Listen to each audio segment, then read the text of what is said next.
Hi dears, welcome back to our channel Fiona's world. അപ്പോൾ ഇന്ന് ഒരു ചെറിയ ഡേ ഇൻ മൈ ലൈഫാണ് കേട്ടോ. ഫുള്ളൊന്നുമില്ല, കുറച്ച് ഭാഗങ്ങളുണ്ട്. രാവിലെ കാപ്പി കുടിക്കൊക്കെ ശേഷം ഞാൻ തുണി അലക്കിക്കൊണ്ട് നിൽക്കുകയായിരുന്നു. തുണി അലക്കിക്കൊണ്ട് നിന്നതിൻ്റെ ഇടയ്ക്ക് ഞാൻ വന്നിട്ട് കുറച്ച് മുളകും മല്ലിയും വാങ്ങിയതായിരുന്നു. അതെടുത്ത് വെയിലത്തേക്ക് ഇട്ടിട്ടുണ്ടായിരുന്നു ഉണങ്ങാൻ വേണ്ടി. നല്ല വെയിലായിരുന്നു, നല്ല അടിപൊളി വെയിലായിരുന്നു. പക്ഷേ കുറച്ച് കഴിഞ്ഞപ്പം വെയിലിനൊപ്പം കാട്ടിലെ കുറുക്കൻ്റെ കല്യാണം എന്ന് പറയുന്നത് പോലെ വെയിലും മഴയും ഒന്നിച്ചു വന്നു. അപ്പം ഞാൻ 2 തവണയായിട്ട് ഓടി വന്നിട്ട് ഈ മുളകും മല്ലിയൊക്കെ പറക്കി മാറ്റിയായിരുന്നു.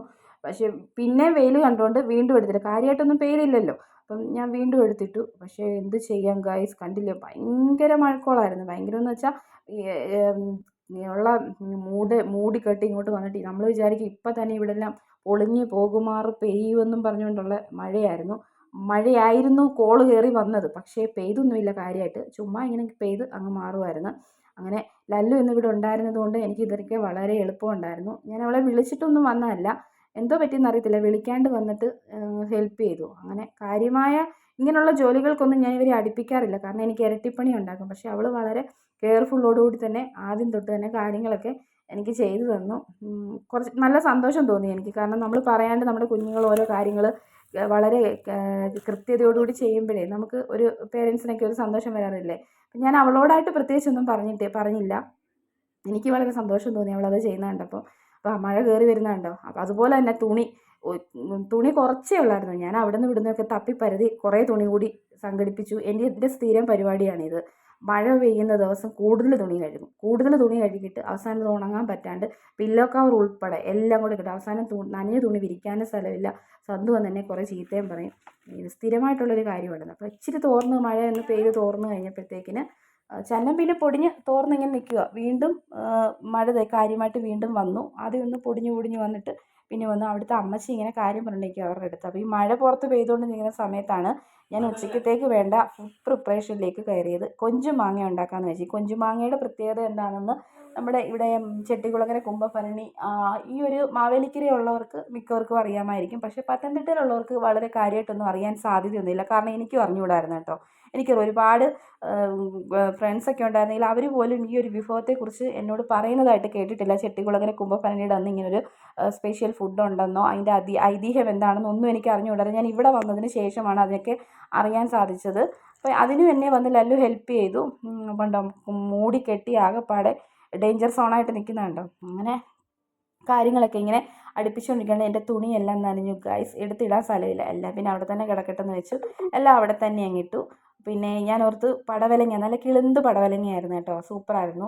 ഞാനത് റോസ്റ്റ് ചെയ്യാൻ വേണ്ടിയിട്ട് അരിഞ്ഞു വെച്ചു. പിന്നെ കൊഞ്ചുമാങ്ങ അറിയാമല്ലോ നിങ്ങൾക്ക്, അറിയാം, ഒരുമാതിരിപ്പെട്ടവർക്കൊക്കെ അറിയാം കൊഞ്ചുമാങ്ങ എങ്ങനെയാണ് ഉണ്ടാക്കുന്നതെന്നും ഒന്നൊക്കെ അവർക്കറിയാം. ഇത് അന്നൂസിൻ്റെ കിച്ചൺ സെറ്റാണ്. അന്നൂസ് ബ്രേക്ക്ഫാസ്റ്റ് ഉണ്ടാക്കുവാണ് കേട്ടോ. ആപ്പിളിൻ്റെ തൊലിയൊക്കെ എടുത്ത് വെച്ചിട്ടാണ് ബ്രേക്ക്ഫാസ്റ്റ് ഉണ്ടാക്കിയേക്കുന്നത്. അങ്ങനെ അവളവിടെ നിന്ന് കളിക്കുന്നു. ഇതാണ് നമ്മുടെ കൊഞ്ചും മാങ്ങ. ഇതിനകത്ത് കൊഞ്ചുണ്ട് കേട്ടോ, കാണാനില്ലാത്തതുപോലെ അല്ലേ, കൊഞ്ചുണ്ട്. കൊഞ്ചും പടവലങ്ങയും, ഇത് കൊഞ്ചും പടവലങ്ങയും പിന്നെന്താണ് മാങ്ങയും കൂടിയാണ് കേട്ടോ, അതാ ഇട്ടേക്കുന്നത്. പിന്നെ റോസ്റ്റ് ചെയ്തതും അങ്ങനെ വെച്ചു. അത് കഴിഞ്ഞിട്ട് ഞാൻ വന്നിട്ട് പാത്രമൊക്കെ കഴുകിയിട്ട് സന്തു ഉച്ചയ്ക്ക് വന്നു. നമുക്കിനി ഹോസ്പിറ്റലിൽ പോകണം അന്നൂസിന് കാണിക്കാൻ വേണ്ടിയിട്ട്. ഇന്ന് കൊഞ്ചും മാങ്ങയും പടവലങ്ങ റോസ്റ്റും പിന്നെ വേറെ എന്തായിരുന്നു, ചിക്കൻ കറിയും മാങ്ങ അച്ചാറൊന്നും അല്ല, അവളെന്തോ കാണിച്ചു വെച്ചത്. ഇത് ലല്ലുവിനെ നമ്മൾ നമ്മുടെ ചർച്ചിൽ വരുന്ന ജെനിയുടെ ഒക്കെ വീട്ടിലേക്കാക്കി. അവളവിടെ പഠിക്കുന്നുണ്ട്, ട്യൂഷൻ പഠിക്കാൻ ചെല്ലുന്നുണ്ട്. അപ്പോൾ അവളെ അവിടേക്ക് ആക്കിയിട്ട് ഞങ്ങൾ നേരെ ഹോസ്പിറ്റലിലേക്ക് പോവാണ്. കായംകുളത്ത് ഹോസ്പിറ്റലാണ് പോകുന്നത്. ഫാത്തിമ ഡെൻ്റൽ ക്ലിനിക്ക് എന്ന് പറയുന്ന ഒരു ഡെൻ്റൽ ഹോസ്പിറ്റലിലേക്കാണ് പോകുന്നത്. അവിടെ വന്നപ്പോൾ അനൂസ് ഇങ്ങനെ കുറേ ദിവസം കൊണ്ട് പറഞ്ഞത് ചെവി വേദന. അപ്പം നമ്മൾ കുറേ ആൻറ്റിബയോട്ടിക് ഒക്കെ കഴിച്ചു. ഇനി പനിയായിട്ട്, അവൾക്ക് പനിയുമായിരുന്നു, അപ്പോൾ ഇൻഫെക്ഷനാണെന്നും പറഞ്ഞിട്ട്. അപ്പോൾ അവിടെ ചെന്നപ്പം ഡോക്ടറിനെ കാണിക്കാൻ അനൂസിനോട് ഞാൻ പറഞ്ഞു കള്ളം പറയരുതെന്ന്. അപ്പോൾ ഇവളുള്ളതാണോ പറയുന്നത് ഇല്ലാത്തതാണോ പറയുന്നത് അറിയാൻ മേലാഞ്ഞിട്ട് ഞാൻ എന്നോട് പറഞ്ഞിട്ട് അവിടെ ചെല്ലുമ്പോൾ ഡോക്ടറെങ്കിൽ കമ്പിയൊക്കെ എടുത്തിട്ട് കുത്തും നിൻ്റെ ചെവിക്കകത്ത്, അതുകൊണ്ട് സത്യം പറയണം എന്നൊക്കെ പറഞ്ഞു. അല്ല അമ്മ, എനിക്കുണ്ട്, വേദനയുണ്ട് എന്ന് പറഞ്ഞു. അങ്ങനെ അവിടെ പോയപ്പോൾ എന്നോട് ചോദിക്കുക എന്നെ കമ്പി വെച്ച് കുത്തുമെന്ന്. കൃത്യം അവിടെ ചെന്നപ്പോഴത്തേക്കിന് ദന്തൽ ഹോസ്പിറ്റലല്ലേ, അപ്പോൾ അവിടെ ഡോക്ടറിൻ്റെ കയ്യിൽ കുറേ കമ്പി പോലത്തതും വളഞ്ഞതും പുളഞ്ഞതും ഒക്കെ ആയിട്ടുള്ള ഓരോ സാധനങ്ങൾ ഇങ്ങനെ എടുത്ത് നോക്കുന്ന കണ്ടപ്പോൾ അവൾക്ക് ടെൻഷനായി. അവളപ്പോൾ ഡോക്ടറോട് പറയുന്നുണ്ട്, എനിക്ക് പല്ലിനല്ലല്ലോ പ്രശ്നം, ചെവിക്കല്ലേ പ്രശ്നം. അപ്പോൾ ഡോക്ടർ പറഞ്ഞ് അങ്കിളിനെ ഒന്ന് കാണിച്ചതാ, പല്ലൊന്ന് കാണിച്ചതാന്നൊക്കെ പറഞ്ഞ് അങ്ങനെ നമ്മൾ കാര്യങ്ങളൊക്കെ കഴിഞ്ഞു. അവിടെ 2 പോടുണ്ടായിരുന്നു, 2 പോടും അടപ്പിച്ചു. നമ്മൾ പുറകിൽ കാണുന്നത് 4 വരി പാത വരാൻ വേണ്ടിയിട്ട് ഉള്ള ഒരു സെറ്റപ്പാണ് കണ്ടുകൊണ്ടിരിക്കുന്നത്.